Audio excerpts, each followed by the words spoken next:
What's that, Don? Oh. It's red.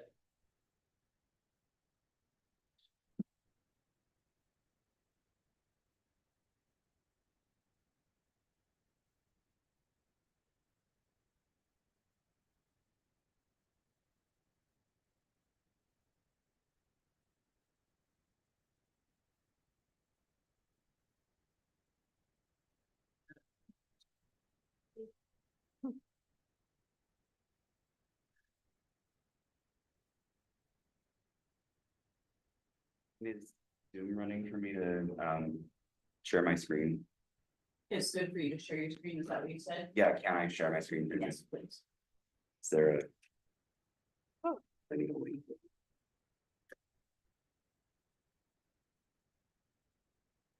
They would you rather have a microphone like this, or you're good with that? This, I think this Yeah, should just. work. That's better. Can you send me a Zoom link or invite me or something? Yes, I can. Thank you, sorry.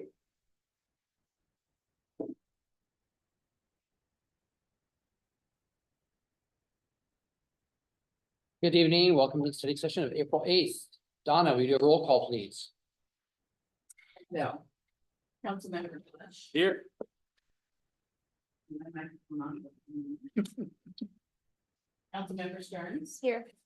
Councilmember Gilmore. Here. Mayor Nesco. Here, Deputy Mayor Sherman. Here. Councilmember Sapp. Here. And Councilmember Gutierrez. Here. thank you, Donna. I think we'll wait till Jay's ready for us. Give me just one moment here.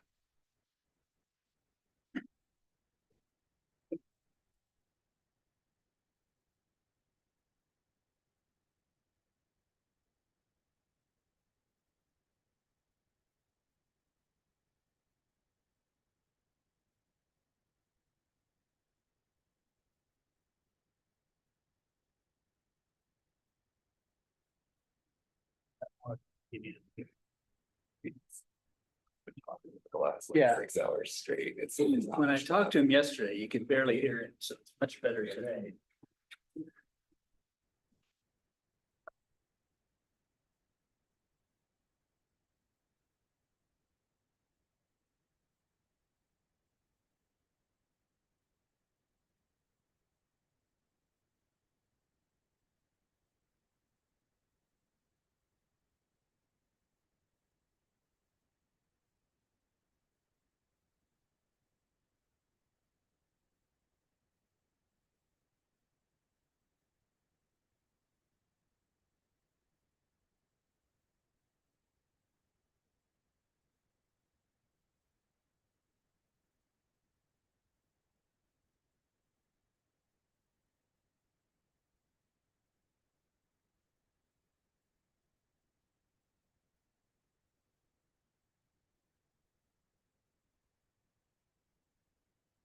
I'll wait for Jay. Mark, do you have anything for us for tonight?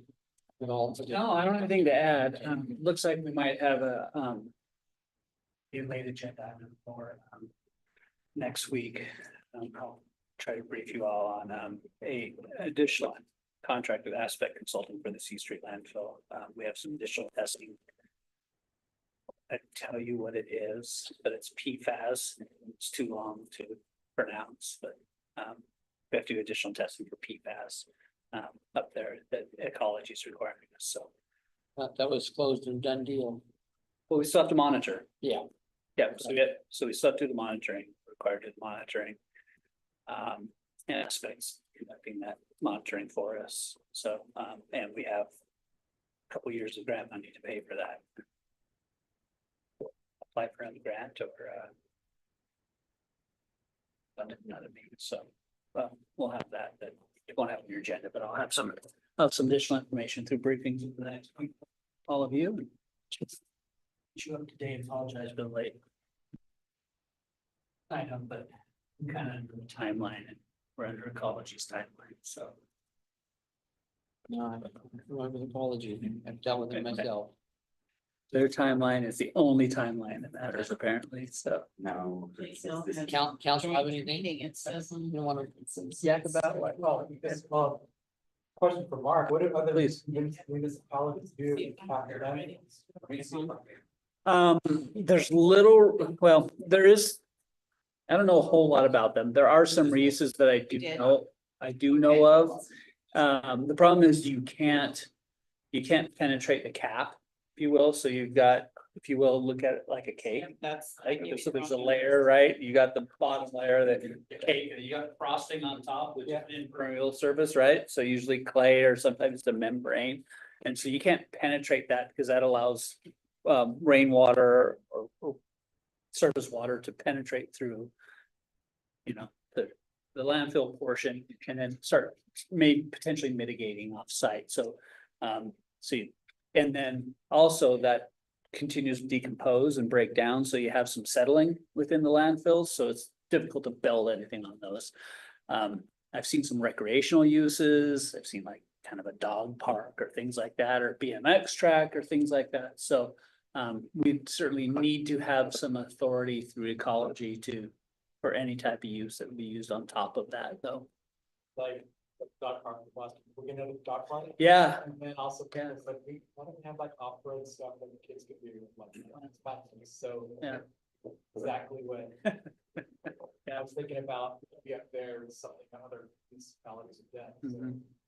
Maybe in the future we can talk about. That'd be a great subject through the next pros plan, as well as as public starts weighing in on what their priorities might be, whether it's BMX track or another dog park or larger, certainly that be year round and all weather surface and larger, so you can have small dog, big dog separate.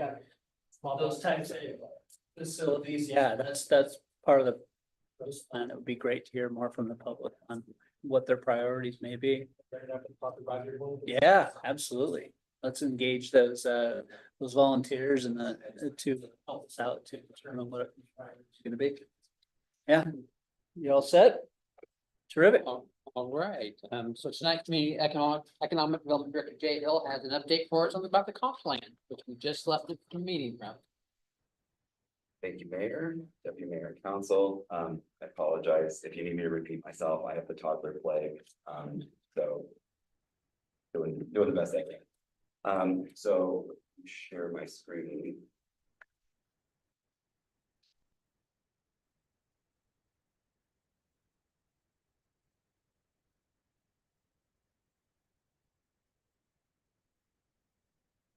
So, we have been hard at work over the last couple of months, having bi-weekly steering committee meetings for the comprehensive plan update.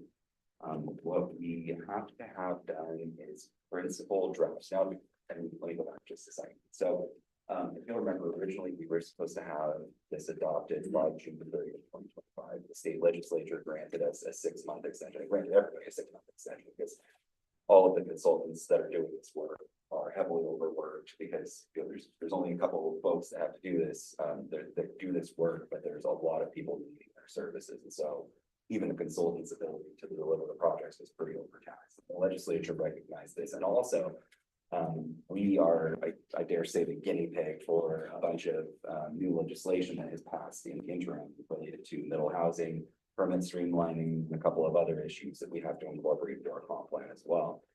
So we got this extra 6-month extension in kind of recognition of that. We've been a little bit behind, just again, as I mentioned, consultants are pretty overworked right now. All of them are across the board. Every city I've talked to is in sadly kind of the same kind of position where we're all just like, a couple months away from principal drafts and going, are we going to make it? But I think we'll be fine. We have a plan to get forward and get through this. And so I'm sharing it with you right now. We have until December 31st to have it adopted. We've given ourselves about towards the wiggle room at the end in case there's some other issues that need to be worked out. But essentially what's going to happen is we have what we're going to call principal draft. It's kind of like not a draft, but not a final draft. It's mostly complete to commerce around June 5th. And that's for invoicing purposes. If we have that grant from them. That's reimbursable, and so we have to have the work product complete in order to get the reimbursable grant. And they're willing to reimburse us not for a final draft, but for in fact a principal draft. And then in recognition of this extension, because otherwise. You have 6 months extra to do the work, but you don't have the money from the Commerce Department to actually do the work without them kind of, reevaluating. So where that leaves us is we have, like I said, every month, we're having 2 meetings, of the steering committee. We've been tackling different chapters, so, we just had, this week, talking about utilities. In previous weeks, we've done capital facilities, parks and rec, housing, land use. We're gonna come back on land use here, again, coming up with, some of the initial recommendations from the committee. And then we're just gonna burn through, there'll be some, cooperation with Mason County on urban growth area planning and policies that are reflected on countywide planning policies. There's a transportation plan that is running concurrently with all of this, and then that transportation plan is going to feed some things into the transportation element. There is the climate plan, which is our, we're doing it as our hazard resilience element, but that's also gonna feed back into this. So magically, at the end, we're gonna end up with this amazing layer cake, and we have full faith and confidence that we'll be able to deliver the full draft. So we have sent preliminary drafts to Commerce. The full kind of pretty much complete drafts from the committee will be available by the end of July. The intent is then in August, we have 2 work sessions with the city council. So all of the steering committee, all of the city council, and the mayor and Councilmember Gutierrez both sit on both. So everybody will be sitting at the same table and discussions over a couple of pretty critical chapters. Land use, transportation, and housing in the first one, and then everything else at the end. And just making sure everybody kind of understands what is changing, what were we required to change by state law, what are we changing because this was community vision, and so on and so on. And so we'll have these 2 work sessions. We'll have an opportunity to make a couple of minor tweaks, but actually, this is incorrect. It should say 9.2 and 9.16. We'll have the introductory resolutions. It's called the notice of intent to adopt. So by that point, we'll have read everything that's in it. We'll have some agreement. We'll have made the last minute edits. This is generally what's going to be adopted by the city. After 9.16, it goes to Commerce for 60 days, like everything we do. They get their chance to look at it. We will hear from Commerce. This is a place where they actually do put a lot of time and resources on. Did you comply with these mandatory elements? Did you comply with, all of the provisions of HB 1181 and middle housing stuff? Did you comply with the new changes to climate mitigation, greenhouse gas emissions, vehicle miles traveled, most of which we don't have to actually do, but they're going to look for some of these things anyway. And so they get their 60-day review, and we'll hopefully hear from them well before the 60 days is over. And then right now we're scheduling this for adoption November 18th. By council, so it moves really fast. It's like, oh, November, that's like 7 months away, but when you start looking at this schedule, it goes really quick. That gives us a little bit of flexibility for a few more meetings in case there are substantive changes from Commerce. Like if they're like, hey, you guys really missed the boat on this, or you need to change something, or if in the interim period between the resolutions, you're like, wait, we need to go back and fix something or something like that. I prefer we not do it after the resolutions, but I'm just saying there's a little bit of flex that we might be able to go into December. We typically don't have a council meeting around Christmas time, and we typically have budget stuff usually the early part of December. So that's why we try to avoid getting into December with this schedule, but be advised if there's any more delays or hiccups, something like that. And so we're going to try to keep your holidays cheery and bright, but it just might be important. So I just kind of wanted to give you guys the timeline and let you know that we're cranking as hard as we can right now. There is going to be this opportunity for joint conversation. It's not like we're just going to bring it to you and say, all right, adopt it. That's not the intent of the plan. So it's series of joint workshops in August, and then opportunities to comment and whatnot at that time. So with that, any questions about timeline specifically, and then I can kind of update you on kind of like what the future growth scenario could kind of look like for Sheldon. Okay, thank you. So moving on to we're calling this is just the draft table of alternatives. We're working what I didn't include in that timeline is we have to do an environmental impact statement for the whole thing as well. So there has to be a review of all of the traffic and water, wastewater, school services, economic impacts, things like that of our development scenarios. And so what we're required to analyze is there has to be the no action alternative. What if we don't do anything? What if we just left everything exactly the way it is, which it's kind of a misnomer because we really can't, because the state told us we had to do a bunch of stuff, but we have to evaluate what's the baseline condition. If we didn't change anything, what happens? And so that baseline condition is based on the most recent housing needs assessment and growth trends from SCS group and a couple of other things that we've done. We will see growth of 5,850 people within the next 20 years. And that's an increase of 2,270 housing units. Now, that is agnostic of whatever happens with the national economy, if there's a recession, if there's tariffs, if there's a slowdown in the building market, if there's an increase in the building market. This is just based on our best current available knowledge. Alternative one, which is our projected forecast as a result of the work that we've been doing, is this increase of 7,401 people and an increase of 2,872 housing units. So that is what we're being asked to plan for under the actual projections based on all of the changes to state law, right? So not just baseline, but where do we go for baseline? So that's this. The big change is going to be looking at, the difference between these two alternatives is looking at within our existing capacity. So kind of infilling throughout the community. We're not really focusing our growth anywhere. We're just gonna let an apartment complex pop up over here, hope that a single family home that comes down gets turned into a fourplex or something, but it's just kind of sporadic scattered growth, which is a little bit more we'll say like organic, like if we don't make big land use changes. We are proposing, however, some big land use changes, and that's the inclusion of what we're calling these residential target areas, which is going to feed into some of the discussion that we're having tonight about the MFT. Now, I want to preface this that I'm with these analyses about the residential targeted areas. I'm not presupposing that you're going to adopt the MFT, still have a residential targeted area without an MFT ordinance. But by having a residential targeted area in our comprehensive plan, when we adopt the MFT ordinance or vice versa, it just reinforces it.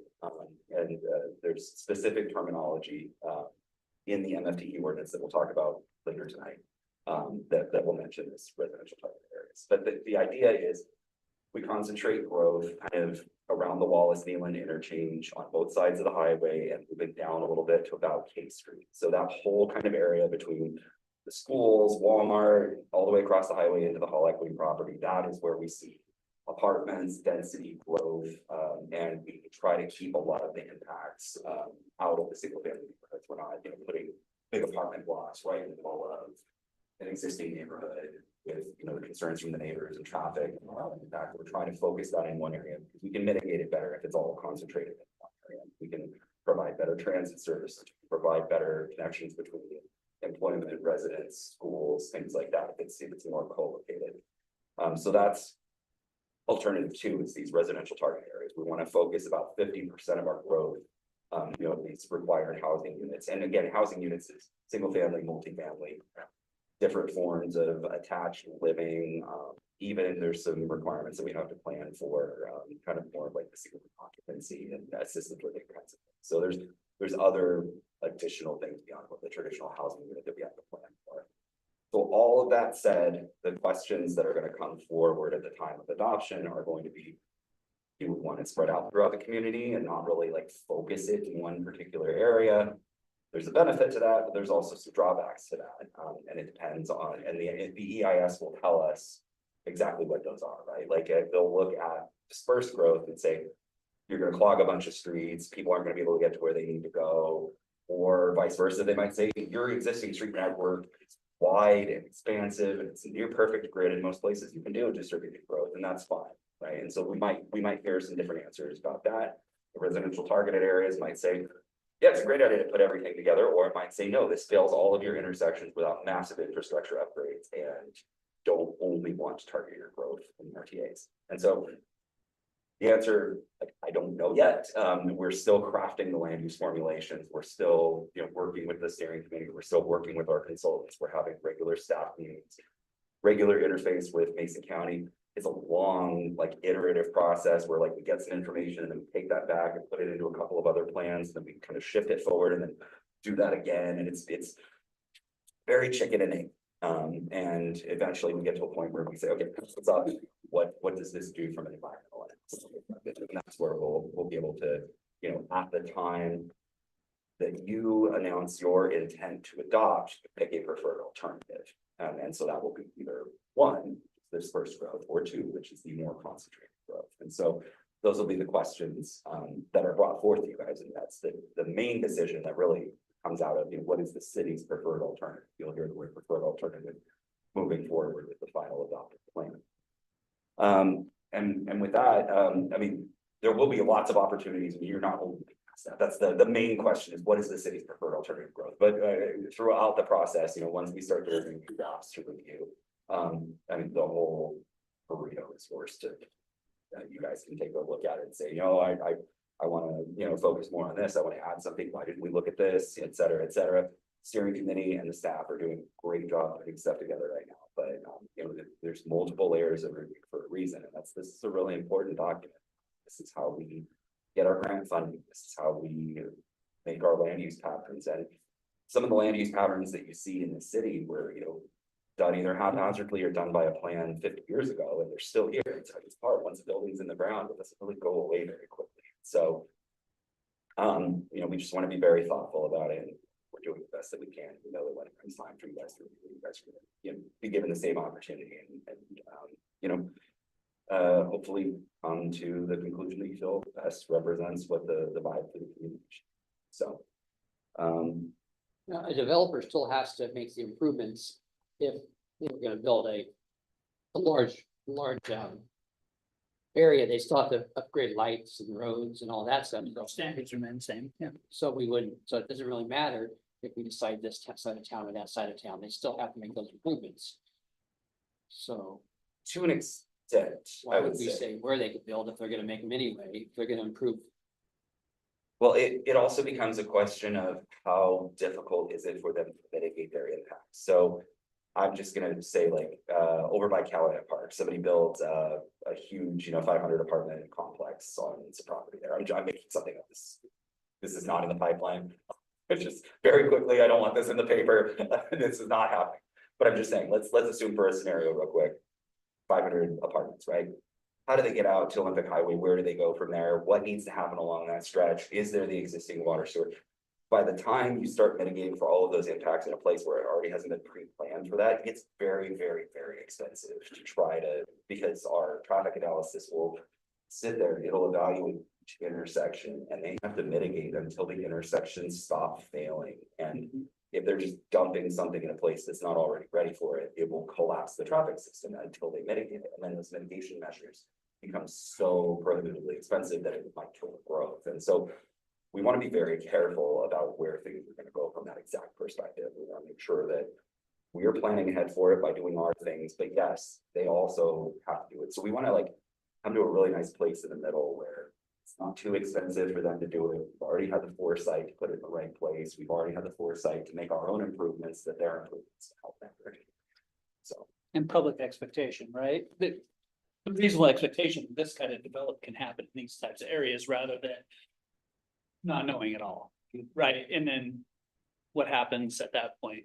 The legislative body gets the public coming back to them saying, why didn't you inform me that this might be a possibility down the road? And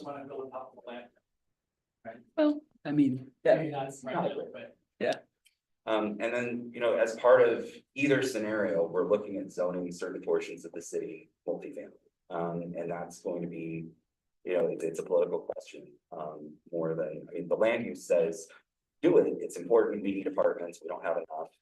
But a lot of people are gonna say, I don't want that in my backyard, I don't want those people living next to me. We hear it with even single family subdivisions, we hear, and so the where it happens is an important question that you guys will be asked to kind of review and make sure that we did our homework appropriately on as well. Did we make the right decisions? Most of the places that we're planning on zoning multifamily on the map are either currently undeveloped and there's nobody nearby, or they're already multifamily, we're adjacent to multifamily.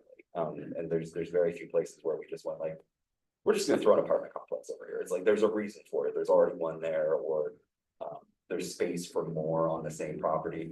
Part of the problem is right now our current zoning, and I know I've mentioned this before, but our current zoning allows for like an apartment complex, but only if you go through the PUD process, which involves public hearings, which involves a whole bunch of legislative and bureaucratic work that a lot of developers just wouldn't deal with. They're just, they would take one look at, I had to go through 3 public hearings and I don't want to deal with the neighbors. I don't want, there's too much uncertainty for developers. Certainty is time and time is money, right? And so we need to have a little bit more diversity of our housing types and our zoning types in order to allow developers to say, okay, this I can do townhomes here, I'm gonna do townhomes, or I'm gonna do apartments over here because I can do apartments. We just need to give them that certainty that they can look at that and say, okay, I know what I'm getting myself into, instead of, I just bought this and I can't do what my pro forma said, and I'm just gonna leave it vacant for the next 30 years, because that's not what we do right now. So this table that was provided, it doesn't have a lot of detail right now, because we don't have, again, this is just internal discussion around. We don't know about UGA changes. Right now, we're gonna be working with the county to look at places where we do a little nip tuck in a few places and you expand in some others. There are some existing neighborhoods that don't want to be annexed that are in the UGA, if part of it. There are places just outside of the UGA that want to become part of our city, and we're already providing municipal services even outside of the urban growth area. So why don't we annex that? Like, take people that want it, pass by the people that don't. Now, that becomes complicated because there's a few places where there's water quality impacts and water provision, utility provision issues, things like that. So we have to be very surgical about it. And at the end of the day, commerce and ecology are gonna look at it and they're gonna rub their hands and see what happens. I guess I've just kind of like word dumped on you guys for a few minutes, but I just kind of wanted to give you the heads up on everything that's coming forward and kind of the, the expectations and requests and everything for the next 7 months of everybody's lives. So I have to answer any and all questions to the best of my ability right now. And for however long my voice continues to hold out. Questions for Jay? And this comp plans every 5 years? 8 years, okay. That's a 20-year plan. We plan for 20 years of growth. But it kind of leapfrogs, right? So you like plan for 20 years and then, a few years from now, we get the chance to say, well, yeah, we're on track. No, we're not on track. This is what we can do to keep going. And so it's a moving target and it just kind of wobbles its way through the future. There may be elements of it that have shorter planning horizons, like the pros plan, because of grant eligibility, with, what is now the Recreation Conservation Office. I think it's 7-year planning horizon, so that might change depending on, whether sewer water comp plans that are referenced in our overall comprehensive plan too. It's true. And like our water and sewer comprehensive plans were adopted 2 years ago now, almost 2 years ago. So they're on a slightly different time frame. So all of these subcomponent plans, water, sewer, parks, transportation, all of these things, they're all adopted independently and then referenced into the comprehensive plan. And so they are all on their own timelines, depending on funding and grant approvals and state approvals. We're not going to go touch our water system plan again just to get in the same cycle as this, because we don't want to touch that again. we can pour water, we're good. But yeah, the idea is, capital plans have to be 6, 10, and 20 years for growth, and then planning horizons. Yeah, it's kind of all these overlapping numbers. That makes it more or less confusing. Sorry. Okay, and this is how we decide where we're gonna spend our money on infrastructure in the future, where we're gonna run the new sewer line or water line and upgrades. I would say that yes, as a result of this, the land use sets the pattern, and then the transportation and utilities, and then like Roxy, the capital facilities element, they set the budgetary frame for the city for the next several years. Because if you don't have it in here and we go to ask for a grant, they're gonna say, why isn't it in your comp? Essentially, You need a 1.5 million gallon water tank. Yeah. right? Yeah, So. yeah, absolutely. You need to, you need to put the work in to justify the need, right? You just can't say you need it. It doesn't fly with the funding entity, so you need to justify that need somehow. And that's through your comprehensive planning process. Yeah, yeah, exactly. My question is, we were supposed to identify 100 acres in the last comp plan of where we could build. And are there locations like that around, or should we not scare people about where we're gonna build? I mean, The comp plan policy he's referring to is one of the one of the economic development policies said identify and protect 100 acres of industrial, potentially for industrial zoning or something like that. And I don't know if that was supposed to be. Like, Or maybe there's I'm not exactly.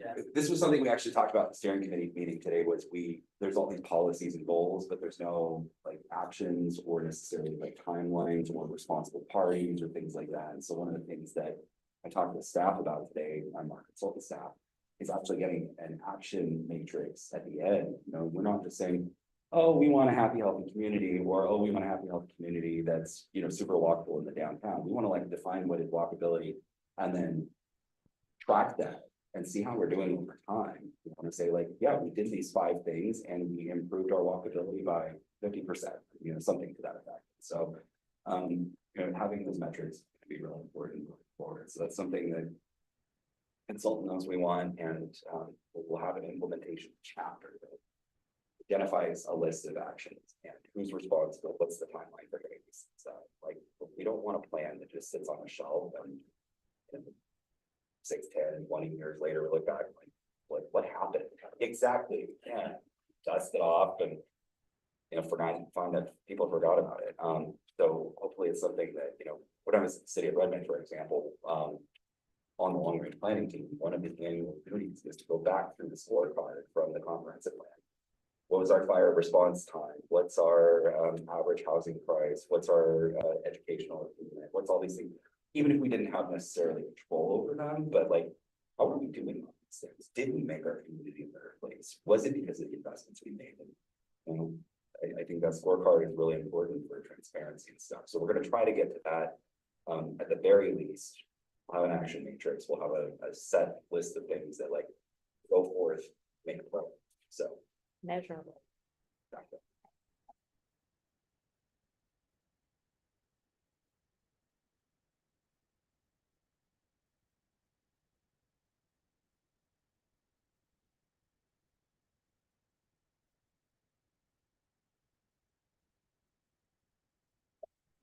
Any other questions? I guess for the public purpose, Jay has another item for us about multifamily tax exemption ordinance. Oops.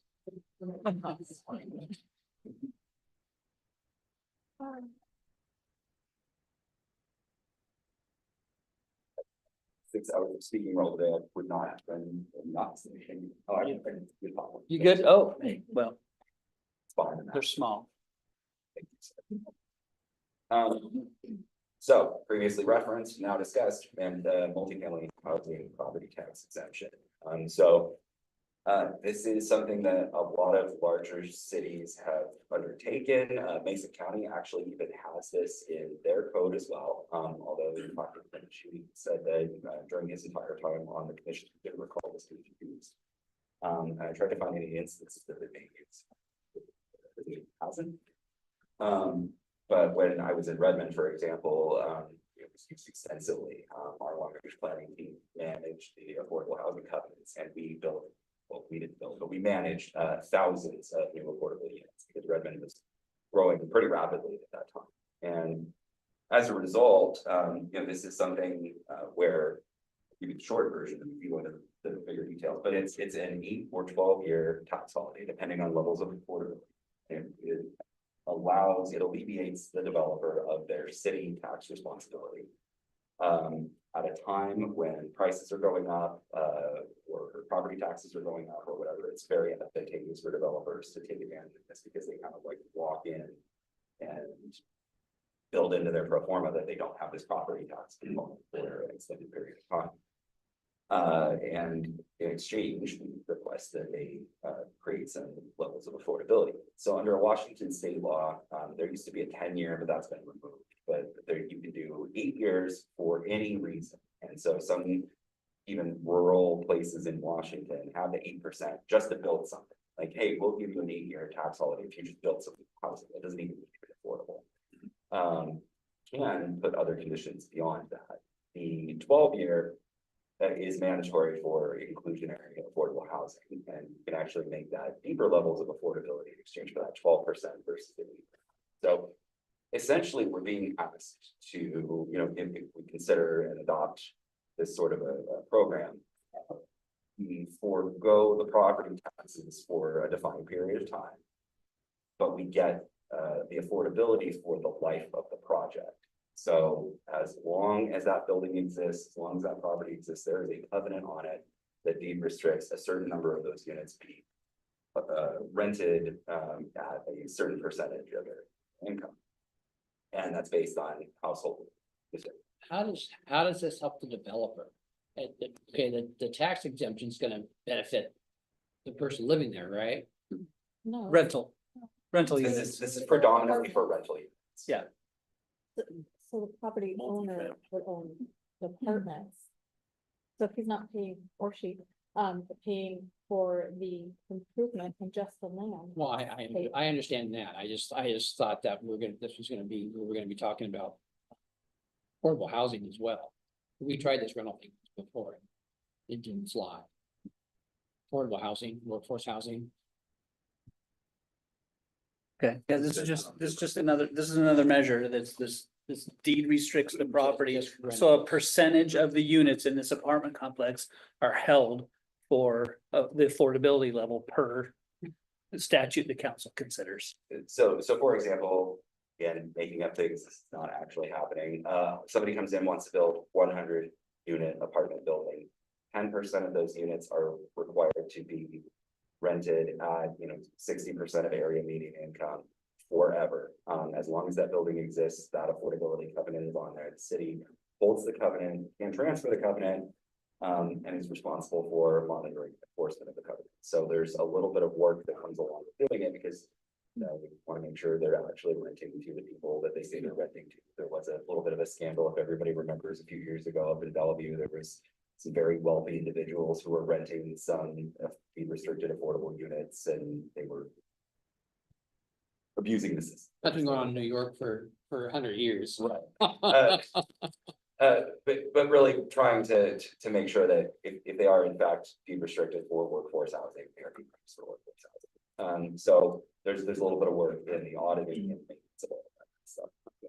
For some reason, I thought we were gonna do both, but we're just doing the one. I thought we were gonna do credits for low income houses too. but- Oh, like,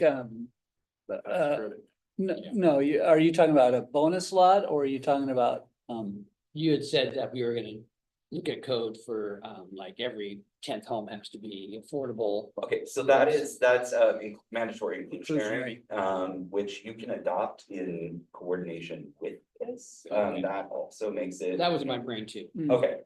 I know when I came here before, I gave you guys a laundry list of things we could go. So, this is just one limited piece of that pie, and this is just for this particular kind of thing. If we did this with a density bonus as well, it makes it just that more appetizing to the developer. But again, at this time where we're looking at, creating a multifamily zone that has these increased densities, I don't know that we need to necessarily do the mandatory inclusionary right now. If we were seeing, just unchecked growth right now, just people are building handily, but making tons of profit and whatnot. I mean, maybe we could consider the bonus unit plus mandatory inclusionary, and then, they're getting to make even more money, but we're also getting affordable housing. Given that we're not really seeing that turn in the market right now, we can come back to that. I would love to see that adopted. I hope we end up in that position later where it's really good for us. But as of right now, this is a completely voluntary item. And I mean, if we wanted to attach a bonus to the density just to this, we could consider that as well. Thank you for taking on a contract. Also, here's your extra 10 units. Now you're building 110 instead of 100, and 11 are affordable or something to that effect. So I mean, council could consider that. So I'll just kind of walk you through it real quick. again, like I mentioned, well, I didn't mention the state law part, so this is all, we're allowed to do this under state law, under 8212 of 8414. Anyway, we're allowed to do this under state law. There are a couple of requirements under state law, and they kind of are reflected here in the purpose, and that's, you have to identify that there is a residential targeted area in an urban area, that is desirable for the housing. So we have to identify a specific part of the city that this could be. Can't just say, oh, citywide, everybody go to town. We have to say, we want to identify a specific area. Has to be just one area, or can we specify different areas? We can have More than multiple one? areas. Okay. So I have currently proposed two, but we could even go for a third one, and if you wanted a third one, I have an idea where to go. Anyway, so I proposed two to start with, and if you go to pages. Just really rudimentary maps on page 7. Proposing one for downtown, kind of following the boundaries of what we think of downtown, kind of in the bowl, you know, not up on the hillside, right? So down on the river valley floodplain kind of area that it's shown. So that's the downtown residential targeted area. And then up on top of the hill, kind of like I said before, out by Walmart and the Wallacena Boulevard, kind of everything from about K Street north, and then across the highway into the Hall Equities property. That would be just what I'm temporarily calling the Goose Lake residential target area. You guys can come up with something better if you want. Married to any of these names, maybe the north, it could be uptown, it could be named after somebody, after your favorite dog. I don't really care. But we don't have to. There's no criteria of like you name it. It just has to be defined. That way we can. If there are differences, because for example, City of Redmond has 3 different areas. There's one in Overlake, there's one in Marymore Village, and there's one downtown.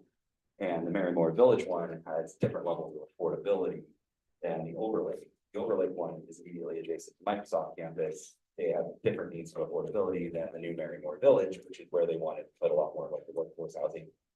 People and families and larger family size units closer to the park. And so they're slowly turning that kind of industrial area, if you know, Redmond, they're all kind of where Blazing Bagels and whatnot. That all is going to become a big kind of South Lake Union kind of thing immediately adjacent to the park, and it'll be great for families and that kind of thing. So they have the 3 different ones they need. Well, I definitely think that number 3 should be the city property up there by Shelton Springs Road. Off there by the Island Lake Road. That 90 Oh, acres. That should definitely be one of the locations on here. Across from Springfield. Yep. It's a potential. Another one that I had been thinking about was with all of the development that's proposed up on Peacock Ridge. We've already got the 199 that, you know, it's under construction. Well, they're under construction for the civil improvements right now. We have 302 unit second phase, if you will, that they've pre-subbed and are starting to work with us on there. And then eventually they're building out all the way to Johns Prairie, and that's maybe several thousand units. And so if we were to designate one of those as a residential targeted area as well, then you know, it would, you know, probably give the developer more incentive to do some. They are proposing multifamily in one of their later phases of development up there. And so that could help them and eventually help get more workforce housing as a result. And there's also tax credits, so it goes along with projects like that too. The last project that we were gonna do up there by the Shelton Springs was that $65 million project was gonna be, they were under tax credits also. So I mean, there's more than just the city Federal tax credits. giving, there's the city giving us free property tax for 7 or 10 years. There's also federal tax credits. So I mean, it's hopefully we can market that and get some affordable workforce, or I don't get it called workforce or. I mean, it's under MFTE, it's affordable housing, that's what it's called. Yep. Jay, talk about underlying zoning. So some of these areas have underlying, right, land use designations and zoning, and how that might apply. Just because it's an apartment complex or an MFT zone doesn't necessarily mean that it just it's cookie cutter, right? It's not a cookie cutter, just a, multifamily in an underlying zone. So part of it is that the area around Wallace Neyland right now is part of the comp plan. We're proposing to change it from, it's kind of a mishmash of. Just general commercial, which is our only commercial side. There's a little bit of residential, but it's mostly like, the Olympic Gaming Plaza. Couple of the, drive-through businesses moving up Olympic Highway, and then the things along Wallace Neyland. And so, that whole area will become regional retail, which would allow for the big box stores, but also apartments and also those kinds of things. So that underlying zoning would allow for some of this stuff to happen. And then the other things that are across the highway where, Hall Equities had the zoning changes, the CRT and all those, the other designations over there. That would also change and allow for kind of more dense, kind of the biggest buildings that you're gonna see at Shell are gonna be in this new regional retail zone. Up in a place where it's, easily supported, good land capacity, good freeway access to schools, things like that. It makes the most sense to have that growth up there. The one major inhibitor of good development up there, though, is just the existence of the power lines. Cuts right through the middle of everything. It takes up a lot of valuable land. It's, unsightly. You have induction distances that get away from them, things like that. So there's a little bit of things that we need to work with, but by and large, it's still the best place in town to put the dense large development. So most of the zone will be covered by that, but even in the neighborhood residential zone, I mean, they could still build these, but they would have to follow the PUD process and to build the apartment complex and stuff, except in the areas that, like I said, are the RR. So in these zones, we're proposing, these would be the only ones that this tax cut would be eligible for? Okay. Within these two residential targeted areas, yes, those are the only places you can put the tax credit. The state has a bunch of restrictions set up in 4.14 of the RCW that like describes it has to be an urban area, it has to be suitable for residential growth, it has to be I can't remember all of the criteria off the top of my head. There's three main ones, and then there's some other like clarifying criteria under that. But generally speaking, they want it to be a compact urban center. They don't want it to just be like, hey, it's our whole town, go hog. They want it to be like a good growth inducing tool, like smart growth. Yeah. Would we look at maybe like Boulevard? There's some open space out there that I think could potentially be a good room for growth, or maybe in the Capitol Hill area. Those been considered. I don't know. Lake Boulevard, is that what you remember? Just Oh. past Bordeaux. I'm going up the hill there. There's room for growth. And there's an elementary school nearby. Eventually, that could potentially be an on and off ramp onto the highway right there. Oh, right. You know what I mean? That's really easy growth right there. And granted, that's way down the road, but I could see that area this might be great in that area. And I don't know how hard it would be to do in the Capitol Hill area. But I see there could be growth, especially with the new neighborhood that's coming in, because it's just on the backside of it. Capitol Hill is tricky. We've been trying to figure out the Yeah. traffic. Because the traffic, Transportation. right, yeah. Even Yeah. just with the existing platted lots that are up there, those are gonna cause some, I mean, they're already platted, we can't do anything about it. That's gonna cause some pretty significant traffic impacts up there. I don't know how we would, it's not saying it can't be done. Mhm. With enough money and enough willpower, you can make anything happen. But there's space there. There's Plant, space, right? but That's why I was a wondering. lot of the empty lots up on Capitol Hill are programmed right now. They're under development by a developer. They don't have to go through a subdivision process because it's already been platted. Or whatever. And so there's 80 lots up there that are going to become single family homes within the next year. So I think a lot of the extra space there, unless you get outside of city limits, kind of going further back, like follow, what is it, Walnut, like out that way. Maybe that direction, but then we start getting a little bit further away from kind of the urban area that they want. So, and then there's a lot of it on Capitol Hill. Right. Like Redmond as a city of 65,000 people just has the 3 districts. Okay. So That I- helps me understand. And particularly with That's a big affordable deal. housing, you want to locate those close to services. 'cause Right. Those are typically people that are getting used public transportation or pedestrian facilities, and that's why specifically downtown core. I think, Jay, specifically downtown, right? That, so we have our downtown, zoning designation, the CRV, commercial residential valley outside that. Right now, in the downtown core, just like general commercial, first floor has to be commercial use, and that would stay in effect. So the downtown core, if an apartment complex built under this, you'd actually have some commercial facilities that underneath, and then residential on top, and that just builds to the livability and the services that are being provided in. At the end of the day, though, it's up to council. I mean, you Yeah. guys can say that if you decide that Capitol Hill is a place that you want, you can designate it, make the findings, that it's a urban center and residential target area, and if it meets the test, you guys can, I don't see anything in the state laws that have like 12, but you can't have your whole city be one of them. I know that. Right. And it needs to be compact, and I'm pretty sure, we want to make sure we're not letting the foul. But just those things aside, Capitol Hill does have a lot of pedestrian access issues. And if we're looking at workforce housing, densification, people, it's the walk up there, it's gonna be failing intersections if we try to do too much up there. It's not impossible, but the one down at the end of Lakes, we've been looking at that. There's a proposal for some additional single family homes out in that area right now, which is gonna kind of unless we go really far out, like where it becomes long, like out that direction. But yeah, there's a bunch of stuff in the pipeline. I think I know what you're thinking, because the steering committee actually identified that as a node for maybe like a mixed use development, family, and just got the pre-sub in for 43 single family homes. And like, okay. But we want single family homes. I'm not saying we don't, but we had done a lot of work on like trying to identify where the appropriate like high density nodes would go, and that was going to be one of them.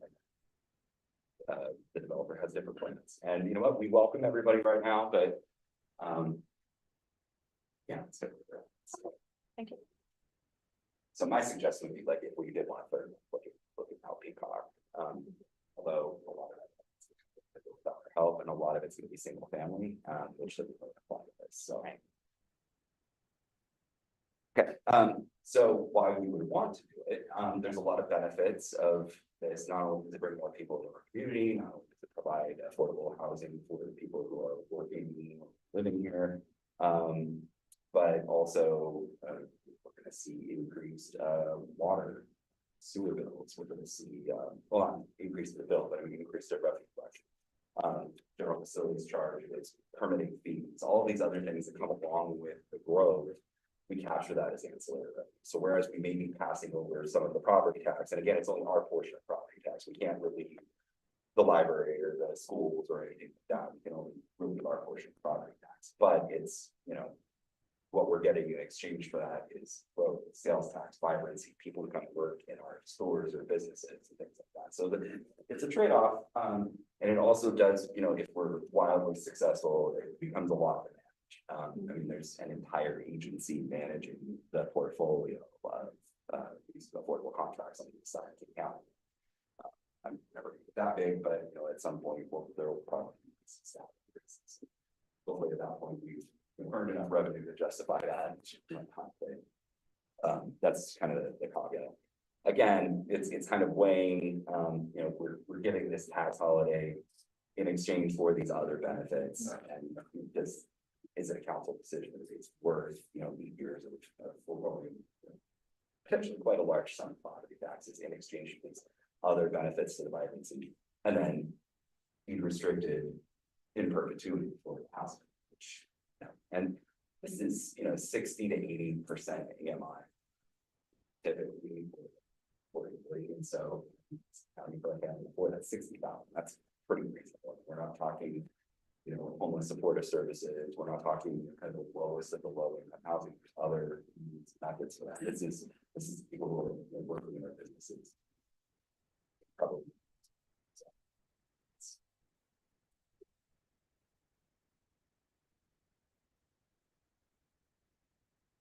Commerce.wa.gov. website on Airbnbs, and it mentioned 20-year exemption, but it also. 20, at least 20% of the houses must be below AMI. We're only proposing 10% currently with this proposal here.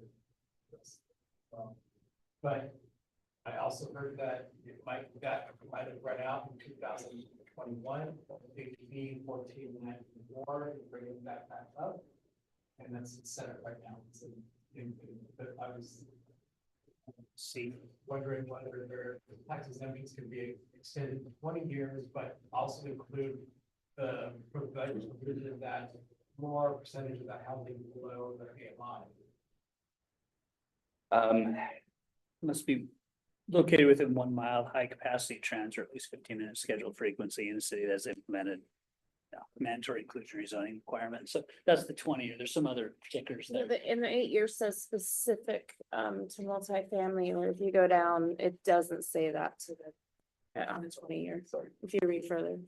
Yeah.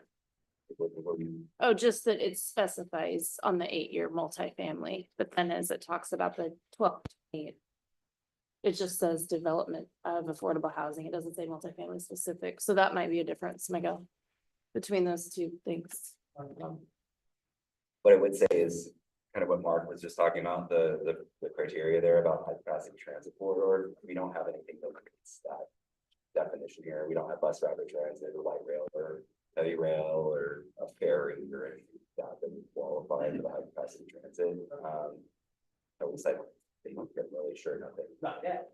Yeah. We get that commuter train to Bremerton. Right. But I mean, yeah. Go.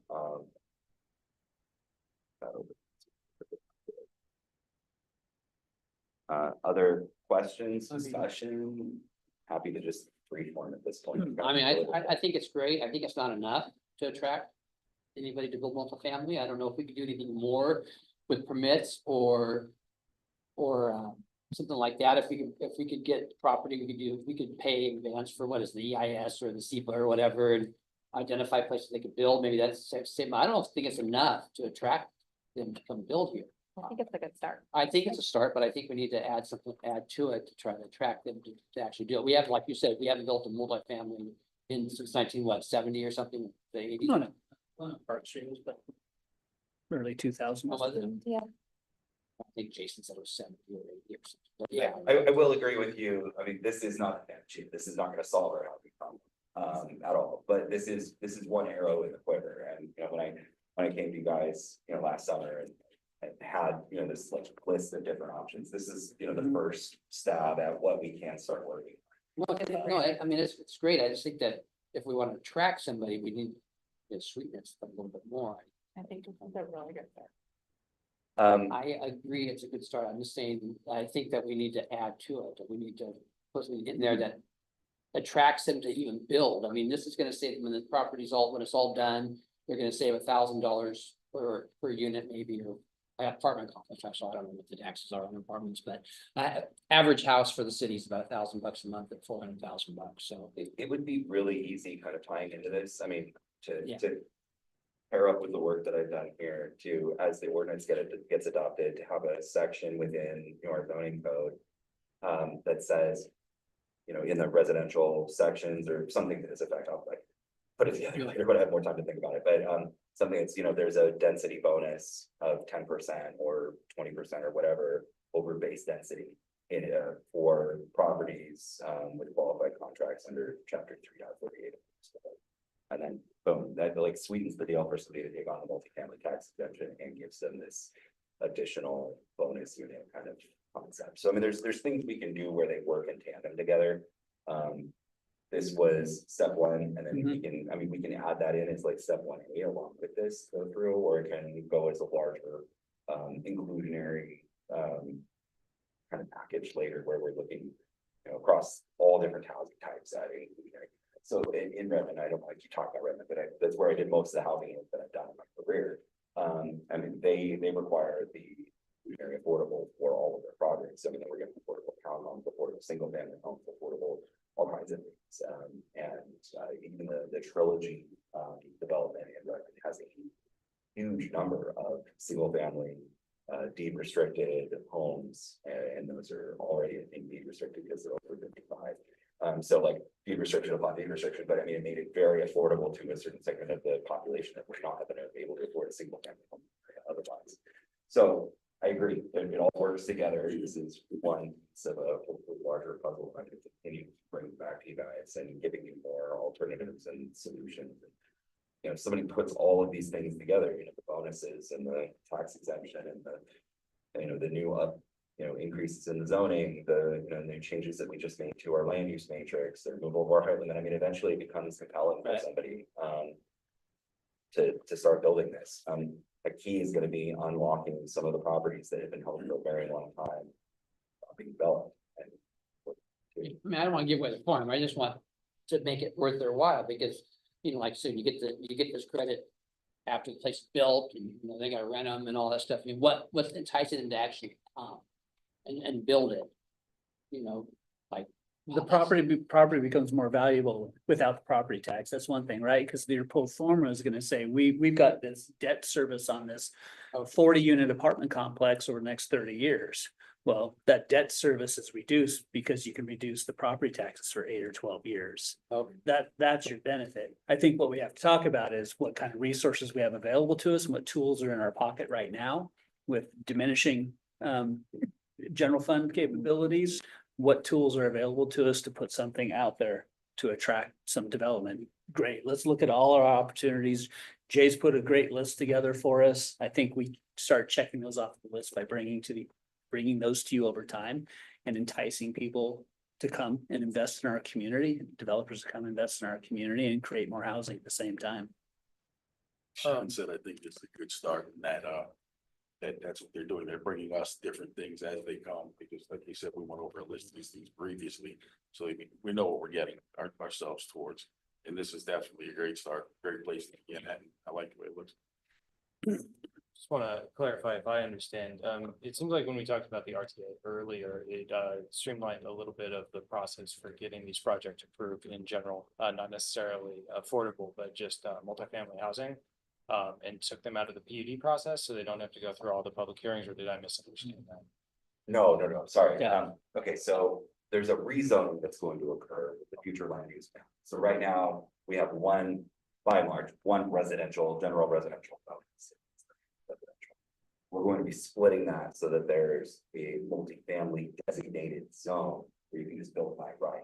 And that's where, instead of having to go through the PUD process and public hearings and everything, if you meet the development standards, if you meet the code, it's just like building a single family house, and then you get your permit, you're done. Like we take away the. Go ahead. I was gonna ask if it overlays the RTA and the MFTE zone, the RTA and the multifamily zones may overlay them. Yes, there Right. will be areas where That's your question. multifamily, and as I mentioned, the general commercial is also getting split, right? We have one commercial zone in the city that fits Walmart. Fits a tiny little coffee stand on First Street, right? Like that's the same zoning standards, same parking requirements, same everything, big and little. And that doesn't really work for our community, you know, when we've got trying to make these things work. So we're gonna have the regional retail, and as part of the regional retail, you know, yes, we'll still allow for the hit box store, we'll still allow for, you know, the chain restaurants and things like that, but we're also going to incentivize, you know, building stuff on top of those. You don't need 6 acres of empty roof, you build something on top of it. They're building really incredible. There's urban Targets, there's urban Whole Foods, there's urban all kinds of models where they put the housing on top. Costco has employee housing on one of their stores. You know, so let's encourage going up, so you know we get the benefits of the growth without having to sprawl out and get traffic worse. Run utilities and. Yeah, and it makes, you know, the investments that these building, you know, these companies are buying, you know, a huge piece of property, building a single use store, and it's kind of wasted airspace, wasted parking, wasted everything. Let's help them, you know, better utilize their assets as well. So it's a great economic development tool. So yeah, the things that I'm talking about, they all kind of work in tandem. And really apologize if I start like blending them together and I get excited about this stuff. But the idea is, yes, there's these two separations for zoning. So general commercial and regional retail, neighborhood residential and multifamily. Those will create a zone where we can build denser multifamily units and allow for this kind of thing. those will be by and large located in these residential targets. There's gonna be a few places where the multifamily zone occurs, for example, the Fairmont Cove Apartments, a couple of these other places in town where there are existing apartment complexes. There's some of the multifamily, right now, if they wanted to expand, they have to go back through the process, they have to go back through public hearings, they have to go back through, and it's a lot of work for them, whereas if, I think it's already an apartment building. Why would you have to like basically get that?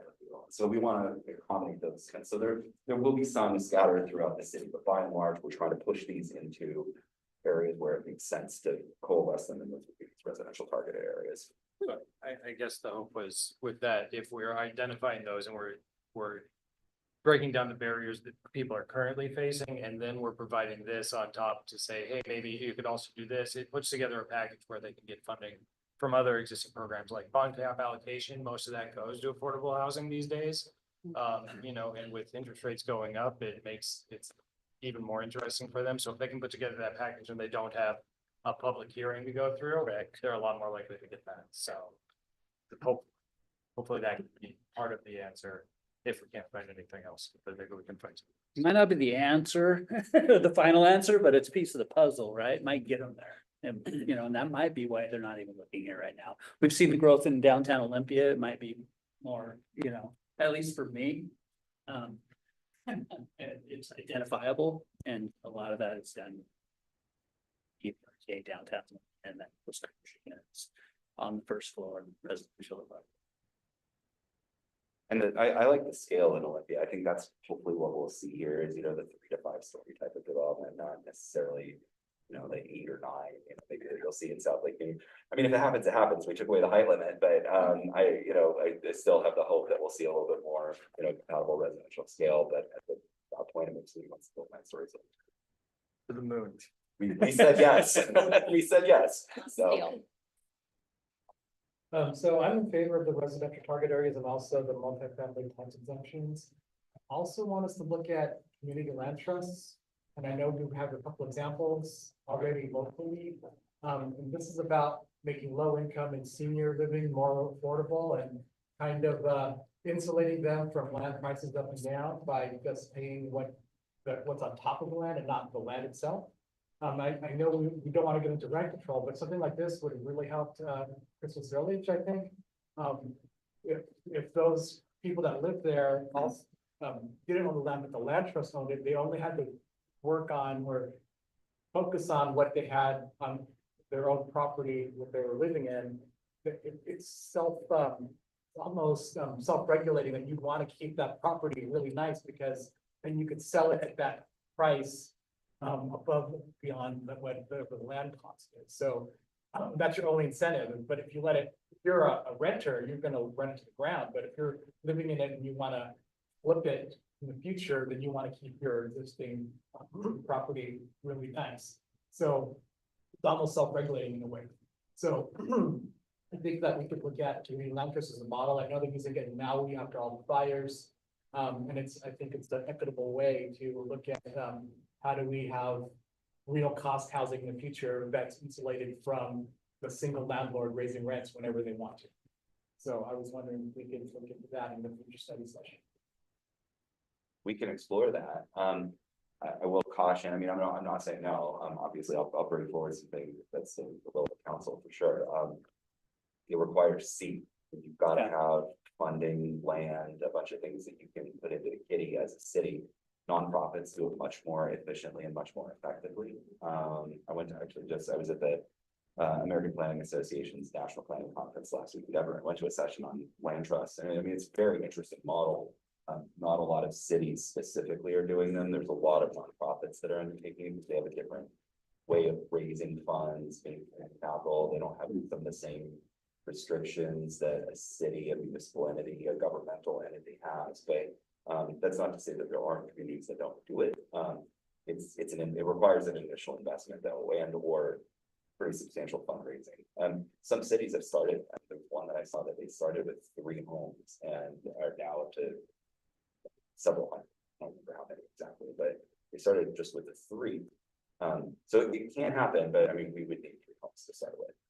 So I mean, there's already example where one of the parks, trailer parks around here is that. So Okay. As a nonprofit. Yeah, yeah, if the trailer parks do a co-op program where they actually, Yeah. the landowner, the owners of the residences purchase the land underneath in cooperative. Yeah, those are super effective and they're a great way to help people stay in their homes and continue to maintain those investments. We had seniors who were like, well, maybe I can fund this for a first mortgage or something, I don't know, I mean. Yeah, Mayor Nisco and I attended a meeting at Christmas Village. It's 2 years ago now, I think, before the sale, and that was an opportunity that was presented to them. They had a member from I don't know what state agency, and I think Representative Griffey. Yeah, Was Coach. Couture was there, I believe, and so those options were presented at that time. We tried to help them through that process and provide some assistance. I don't think the residents. They decided not to move in that direction at that point, yeah. But if we started with 3 people that wanted to join a land trust, then we could generate something. So we must call it 3 people, it's good. Anyway, thank you for considering. Yeah. Yeah, I'm happy to bring that forward. I just need to kind of understand like, what would council like to see next after this, like, you know, I brought you along with this last time and I can send you the list again, just. You know, let's start picking these things off. That's a great one. There's, you know, the mandatory inclusionary, there's a couple of other things, you know, we talked about, and one of the things I had suggested in that long list of things was approved EDU plans, you know, that somebody can literally just come in and say, like a Model 3 in my backyard, you know, and so all of these things cost money, or all of these things, I mean, some of these, even this has a cost, even though it gets us a benefit. The mandatory inclusionary, there's the possibility that you could actually push developers away if it doesn't meet their portfolio in times of decreasing property values. Mandatory inclusionary is a turnoff. And so even though it gets us more affordable housing, it could, you know, somebody could look at their pro forma and say it just doesn't work anymore. I think right now we're at a tipping point where we're just starting to see the growth. Saying no, again, below the council to adopt, but I'd be concerned that, you know, as some of these developments are just now starting to pencil where we're seeing the interest, if we did something like that, we could kick off the ones that are in the pipeline. So without the ones that are vested would stay, but the ones that weren't vested would be. But again, I could bring back the list at a future study session, kind of like prioritize. I know last time I just gave you a list and dumped a bunch of stuff on your laps, but maybe it'd be a good idea to bring back and say, all right, we're gonna go in this order and we'll, you know, mandatory inclusionary, community land trust, you know, et cetera, et cetera. Does that sound like? Sorry, Mark, I'm kind of jumping into your seat. Not at all. No, I think let's revive that list. We can talk about it in some briefings and then make sure so you can see it again before you commit here tonight. And then, yeah, we're happy to stage. Yeah. I don't So- hear anybody saying they don't want that. Yeah. So, but not just this, but more. Great. Great. Keep it going. Is there anything else regarding, going back to the MMT specifically here, in this proposed ordinance, which is very similar to the ordinance we have read when I wrote for like Forest Park? For you guys. Any other questions or? Clarification, so the 100-unit apartment, half of them have to be the affordable, No, or, no. No, because it says on B and C, they both. I'm confused, so it says at least 50% of the space such as residential structure is mixed use development intended for permanent residential occupancy, and then there's C says a minimum of 10 dwelling units must be created. So I'm kind of on what, or Are you looking at the RCW or are you looking at looking at 3.38.060. 060? Yeah, page 8. A minimum of 10 new, C is a minimum of 10 new dwelling units must be created. Yeah, so B Yeah. says 50% of the space. So is that talking about downtown, like on Railroad? so this is saying that Use? 50% within the structure must be intended for permanent residential occupancy. So there are mixed use buildings where there's a hotel and apartments in the same building, or there's amenity space for an existing, you know, like your clubhouse and all those kinds of things for the people who are living there, or there's commercial space inside the building, you know, for, you know, some businesses on the first and second floors. There's basically, they're saying 50% of the space within the structure. So if it's a residential structure or mixed use, so commercial and residential, must be permanent residential occupancy, can't be transient, can't be Airbnbs. can't be a hotel, can't be anything that's not apartment dwellings, essentially. So So that is one criteria, and then the next one is a minimum of 10 new has to be created. And that is mostly just because of math, if we're saying 10% needs to be affordable, how do you have 10% of 8? And it gets very confusing, so it's just easier if you say if you're building 10 or more, you do this. The only way to mess with that would be is if you change the thresholds, if you went to like 25% of 8 units or something like where you're getting one. unit out of it. So out of a 100-unit apartment, only 10 has to be affordable. And they get the tax credit for all 100? For the valuation of the entire structure. Correct. For the 8 to 12 years, depending on the affordability. levels. Yeah, because the owner's taxes are based on Yeah. the structure, not individual, so, yeah, big picture. And if you look down on page, I think it's 13, there's just a little matrix, 3.38120 that says the length of the exemption, the number of units, and then the affordability level. So the proposal was for both of the residential target areas that the 8 years is 10% at AMI. So again, going family of 4, about $100,000 for AMI for a family of 4 in Mason County. That would mean 10% of those units are at somebody making $80,000 a year for their family, which per HUD regulations is 30% of that. So you know, basically kind of walk them out back and come up with what the monthly rent is going to be. And the developers look at that and go, can I make a profit on this or not? Well, I'm going to factor in the property taxes. Well, I'm going to factor in the other units. Well, I'm going to factor in. And then they come to their conclusion. The 12-year exemption is that first 10% at EDMI, and then the second 10% is at 60. So again, family of 4, 60,000. And so that would be what the criteria is. So it makes it worth. They get more years tax credit if they build more. I got it. More affordable housing. Yeah, that's fair. And does, Cheaper affordability, cheaper cut. Got it. Okay. they still need HUD vouchers to qualify for these, or this is just off their? Just a normal person that. No, makes- this is that- at any level of affordability. For the Fair Housing Act, you're not supposed to be able to discriminate against anybody's source of income, whether it's a voucher, or whether it's cash, or whether it's anything, so. If these people could be, I mean, honestly, at these levels of affordability, we're probably not talking about HUD vouchers. I mean, really, that's, I mean, market rent really for these kinds of values. Like by the time we start getting the HUD levels, we're down to like 30%, like the very low income kinds of things. Which again, I mean, it gets hard to do this. That's kind of a compromise, but there's other tools that we can look at later to incentivize the development of those things. We were talking like 100% density bonuses and things like that to get that level of affordability. Okay.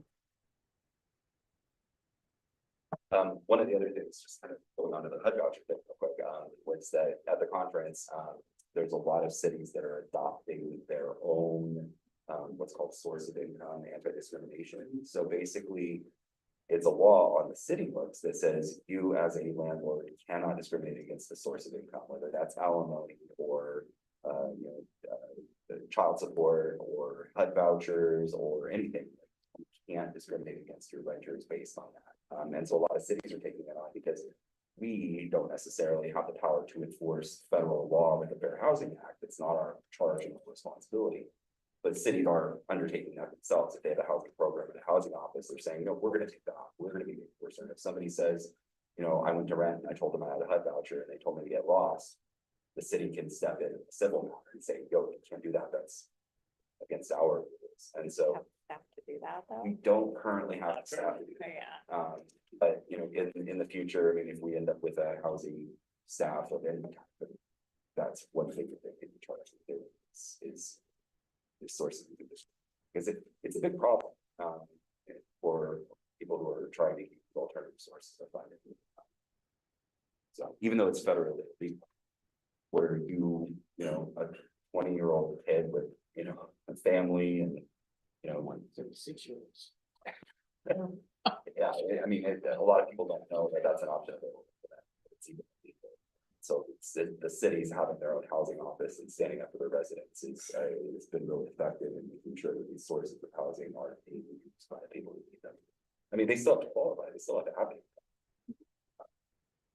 It's just saying you can't say, well, I don't like where that is. Another off the wall question. So what about where tenants have to make 3 times the rent to qualify for apartments. I mean, are there cities across the state or country that regulate that? So it's not, because it used to be, less than that. I think it was twice, and then Just depends on the owner and the agency. They've all been different over the years. Three times came very standard. But, yeah, because nowadays, Proof at of a income. $1,500 apartment or a house, you gotta make $6,000 a month or you don't You're qualify. talking about a proof of income essentially to, Yeah. yeah.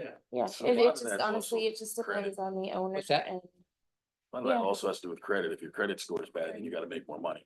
And if your credit score is good, then you didn't make less money. So that was usually how that was. Yeah, set up. I get And- that. I and just meant HUD's that a lot of these places now, you gotta make Most of them are three three times times, the amount of the rent. So if rent's $1,500, that's.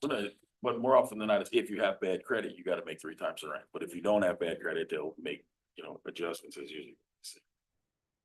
HUD's standard is the 3 times. Is it? Yeah, wow. yeah, it became, I think it's pretty much what everybody local does anymore. Because of Not, the fine not grant. because it's a law, but it just is what, just what it came That's, to. that's interesting. I would have thought that wasn't the case. And so I had a person at Walmart that could afford to live in shelter. By themselves, obviously, but. That's an absolute problem we're dealing with right now. Yeah. So it's interesting. All up and down the coast too, though. But if we mandated changes to that, that becomes like a rent control kind of issue. No, I'm not suggesting rent control. I just meant to qualify to live in a place they require you make 3 times the amount of rent. I didn't know that was HUD. That's pretty wild. All right. Anything else for Jay or Mark? Well, this is great, thank you. I'll work on polishing this up. I think there was, the only thing that I really needed from council, it says the owner shall pay to the city an initial application fee as established by the resolution. So just, we would have to have a fee in our fee schedule for the application, or we could have the fee if you wanted no fee. That was the one, I think, thing I highlighted here, other than the name, Goose Lake. For input for you guys. Are you okay with Goose Lake? Do you want something different? I didn't. We wanna know call what it- you're talking about when you Yeah. say it, Oh, okay. so that helps us. Okay, good, all right. Yeah. I wasn't gonna call it the Walmart RTA, but I mean, Anyway. I'm not sure it's the best name because it's a lot of people are still upset about Goose Lake. The connotation. Yeah. There and I is, mean, yeah, It could be North Sheldon, or we can Wallace, Nealon, or there could be some. Uptown. 3 weeks ago at our town hall meeting, we had a meeting that gave me a hard time about Goose Lake. Oh, okay. So we could come up with a different name. I'm happy for that. Any suggestions that people like? I mean, Mountain View, Olympic something, Yeah. Alpine something. something view. I think it Something should be new. something that's maybe Sanderson, because it's really close to that. Anderson Heights, maybe. It's gotta be a Heights or a view or a That's right. spring. Satis Heights? Yeah. That sounds fancy. There you go.